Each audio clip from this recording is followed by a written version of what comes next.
I'm glad that God was on our side with the sunless day.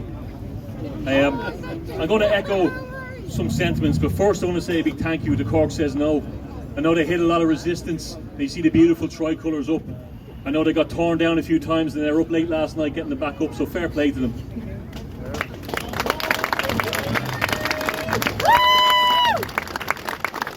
You only have it in the rebel county anyway, the Fighting Irish.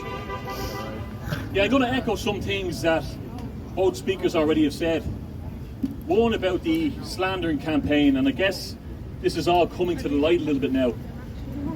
I am, like Justin, I've got a lot of controversy since I came to prominence in the movement.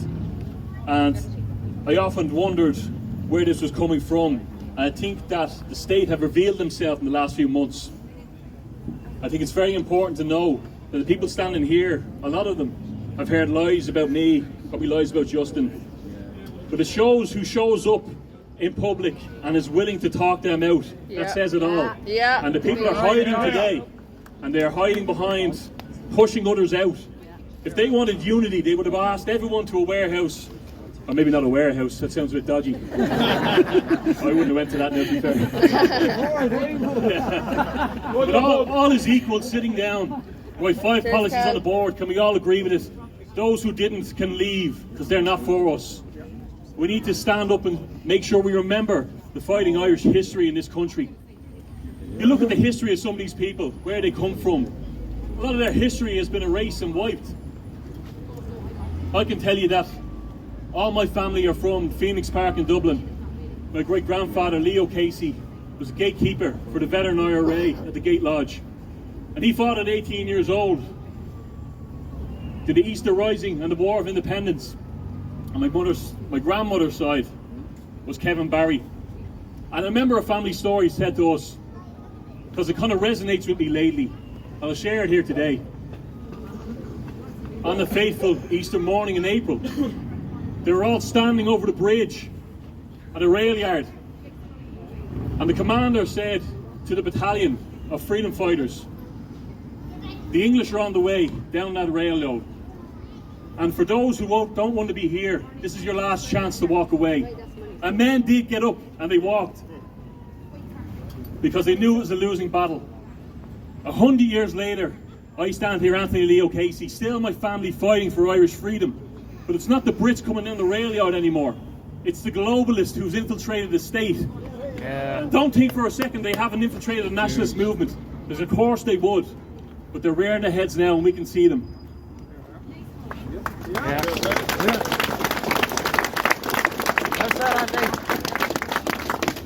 I think what you need to do, what we need is proactive activity.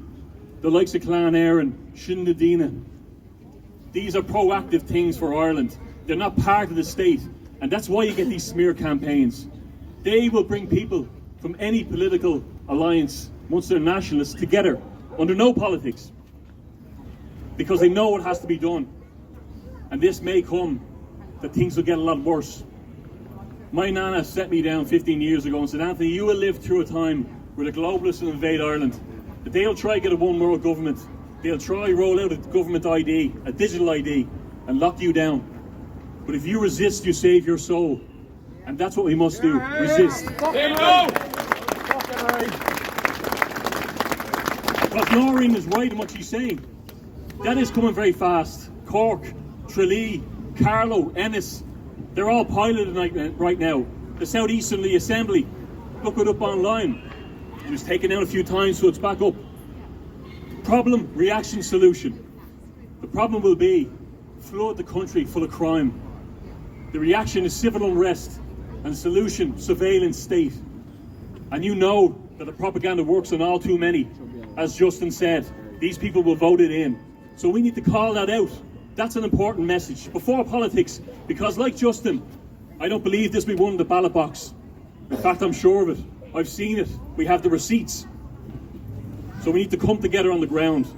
And I'll shake hands with any person here today and mark my words of it. Hold me accountable to it.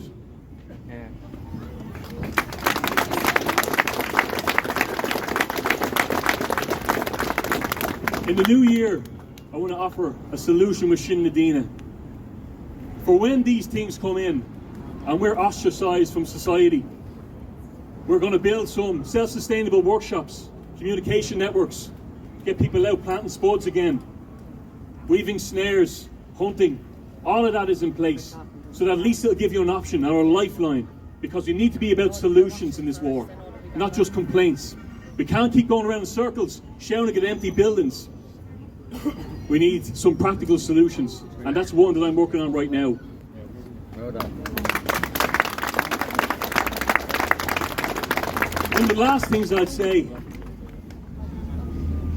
I had it in my head a second ago, so I come back to it. My earpiece isn't working.